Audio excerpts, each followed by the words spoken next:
আমাদের কলেজের একজন প্রফেসর, সেটা আপনিও জানেন, আমিও জানি। কিন্তু বারবার আপনি এই প্রশ্নটা করছেন কেন? আমি আপনাকে জিজ্ঞেস করছি এই কারণে যে বিদ্যা ব্যানার্জির পরিবার সম্বন্ধে আপনি কতটা জানেন। সেটা তার পরিবারের কাছ থেকে জেনে নিন। কিন্তু আপনি এখানে বারবার কেন আসছেন সেটা বলুন। কেন আসছেন এখানে? এইভাবে একটা কলেজ ক্যাম্পাসে এই পুলিশের হুটহাট করে ঢুকে যাওয়াটা নিয়ম বিরুদ্ধ। দেখুন, আমি ইউনিফর্মে আসিনি, আমি এসে সিভিল ড্রেসে। আর আমি কোনো তদন্ত করতে এখানে আসিনি। আমি এসছি জাস্ট আপনার সঙ্গে কয়েকটা কথা বলার জন্য।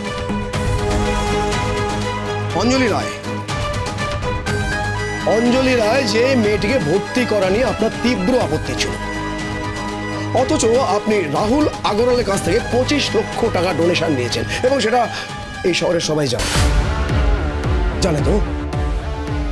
আপনি অনেকের কাছ থেকে প্রচুর টাকা ডোনেশন নিয়ে এই কলেজে অ্যাডমিশন করান, আর কৃতি ছাত্রদের আপনি বাইরে ছুঁড়ে ফেলেন। কি বলতে চাইছেন কি আপনি আমাকে? আমি আপনাকে এটাই বলতে চাইছি যে বিদ্যা ব্যানার্জি যখন এর বিরুদ্ধে প্রতিবাদ করেছিল, বাট আনফর্চুনেটলি অঞ্জলি রায়ের উপর টর্চার করার চেষ্টা করা হয়েছিল, তাকে ভয় দেখানোর চেষ্টা করা হয়েছিল, এবং তার ঘরে গিয়ে তাকে মলেস্ট করার চেষ্টা হয়েছিল। আপনি আপনি আপনি সব কি বলছেন? আমি তো এই ঘটনার কথা শুনিনি। আমি শুনেছি, আর এফআইআরও হয়েছে। সমস্ত স্টুডেন্টরা এগিয়ে এসছে, আর একটা ঝামেলা, একটা বড় ঝামেলা হতে পারে, একটা ঝঞ্ঝাট হতে পারে, আর সেই ঝামেলায় ফাঁসতে পারেন আপনি। আর আর কার কথা বলছেন আপনি? কে ফাঁসতে পারে? কার কথা বলছেন?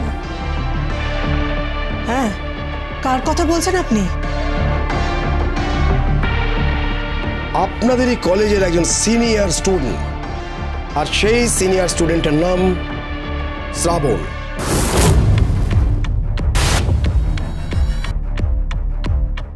শ্রাবণ Banerjee. What do you mean?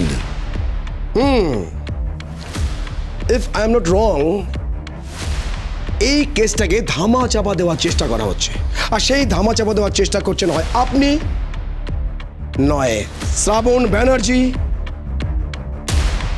আর না হয় স্বয়ং বিদ্যা ব্যানার্জি।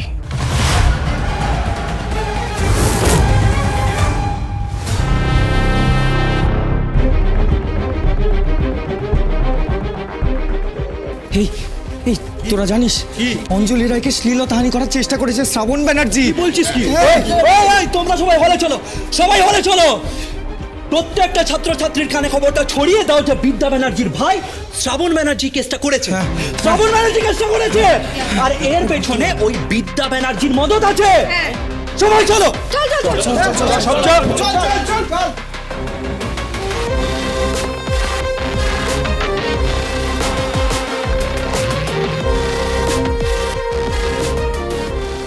Game start.